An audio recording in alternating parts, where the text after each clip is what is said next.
So within the past several years, and specifically once again within the past few months, there's been a lot of talk in media and on social media regarding race and racism.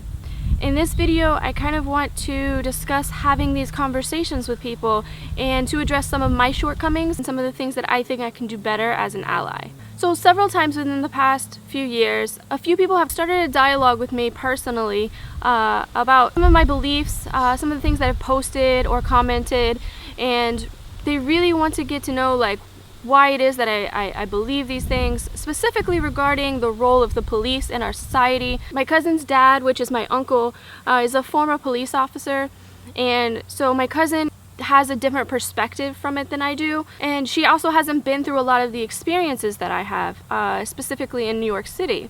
So when people approach me this way, in this very genuine manner, really wanting to dialogue and engage and to learn, it's so easy for me. I love to be able to present facts and information and just talk about my experiences and my transitions into things that I used to think versus what I think now.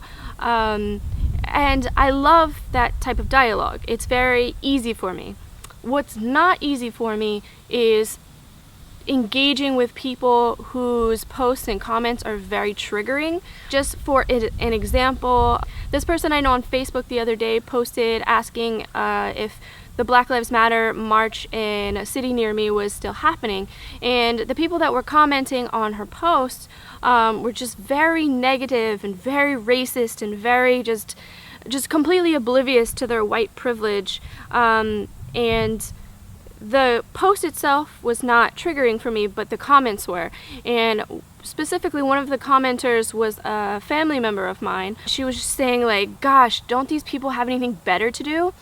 And I responded and I said, people are being murdered. Until there's no more homelessness or hunger or poverty or sexism, misogyny, all these kind of things, until they're resolved, and healing has happened, that's when we'll stop. Until then, we're not going to stop. And Black lives are more important than white feelings. They're more important than white convenience. And yes, people are blocking bridges. Yes, people are blocking highways. But we have been trying for years to do things different ways. We've protested, some people have lobbied, congressmen and women. People have tried to run for office and get inside government and try to fix it from the inside. All of these peaceful outlets, and they do not work.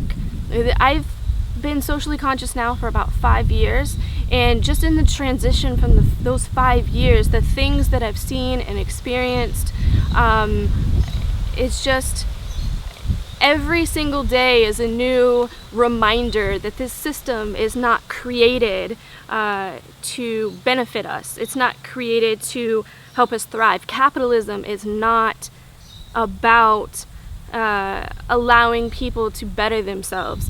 It's about making and creating and keeping a certain portion of the population very, very wealthy and exploiting the rest of the people. And then you have the people at the bottom who are unemployed, who are struggling for these menial jobs. And then when you finally get one of these jobs, you're being completely, taken advantage of. You're not being paid your worth, all of that kind of stuff. So yeah, we are not going to stop.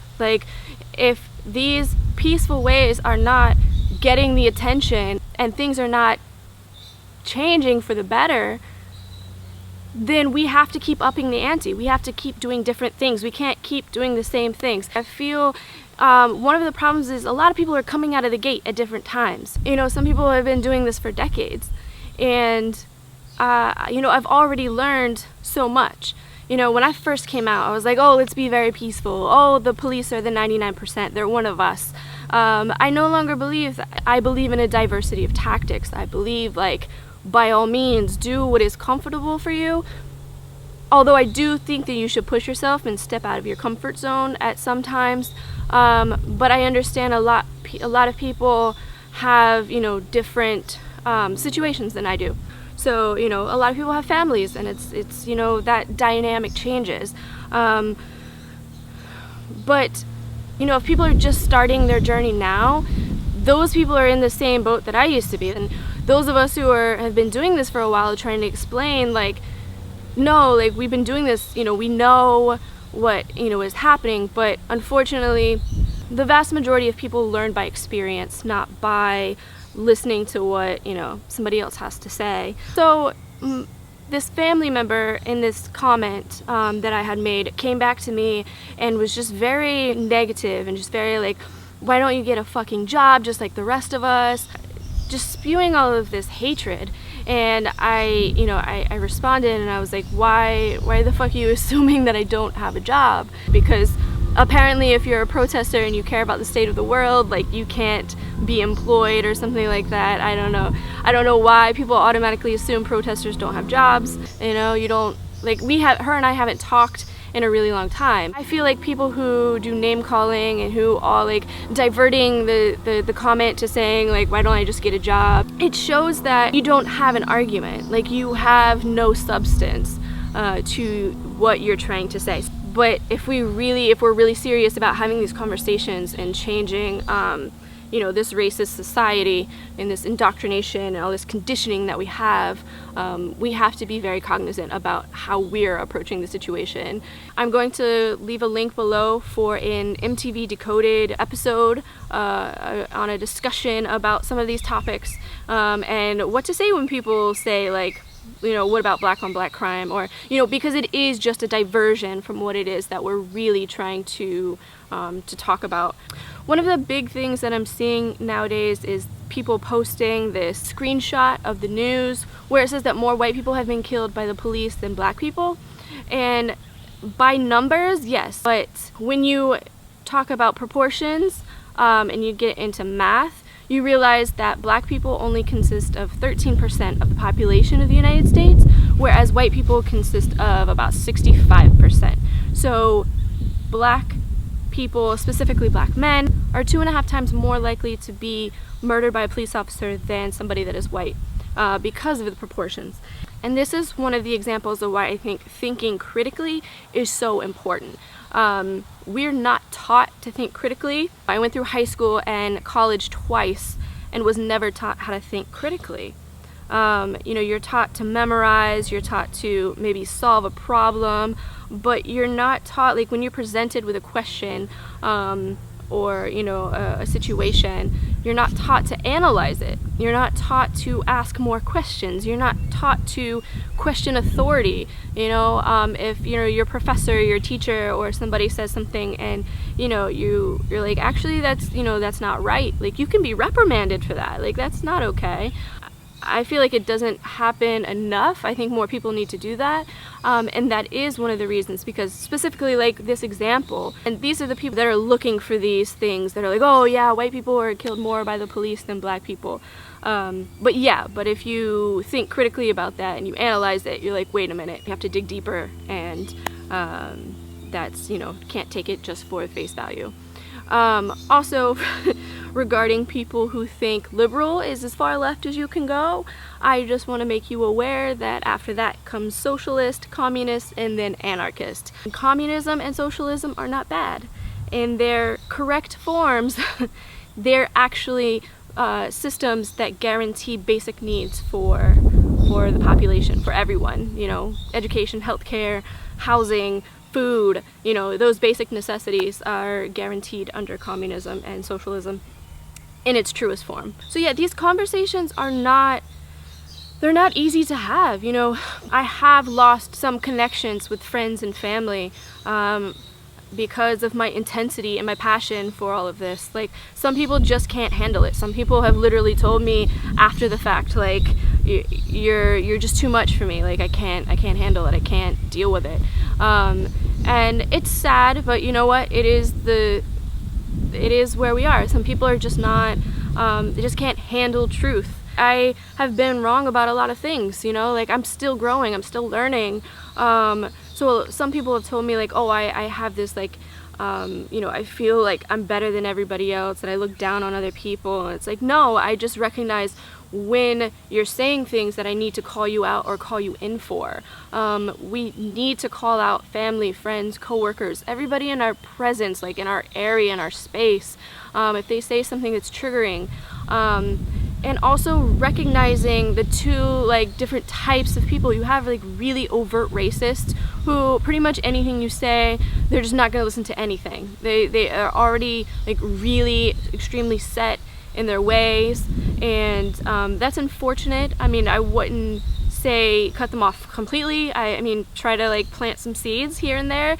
But I think we should really focus on people who just don't really understand the conditioning of the, this systemic racism that we have, specifically as white people, and the privilege that we hold and we carry. Another one of the things that I'm going to link is a blog post by a white cisgendered male. But he speaks on why he's racist and how, whether we like it or not, like we hold this privilege, and we are always given the benefit of the doubt, whereas people of color are typically given the deficit of the doubt. It's better for us. This society is created to help us more than it has to help people of color. And yeah, it's not easy, I am back here living with my parents after being gone for 14 years. The strain on our relationship is real. Like, we're very close.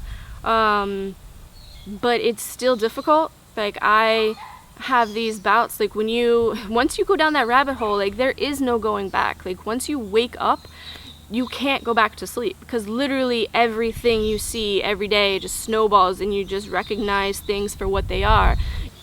So I want to talk a little bit about like self-care, because these conversations, everything are so important, but being able to realize when you're kind of, burnt out. And I'm going to do a whole nother video on things that, like protesting isn't for everybody. I know everybody has a different dynamic, a different situation, but there's so many things that people can do. Having these conversations with people and showing them and letting them know like what they've just said is really racist and unacceptable. Like, as difficult as it is, people in our family need to feel isolated. They need to feel like they're the minority, like their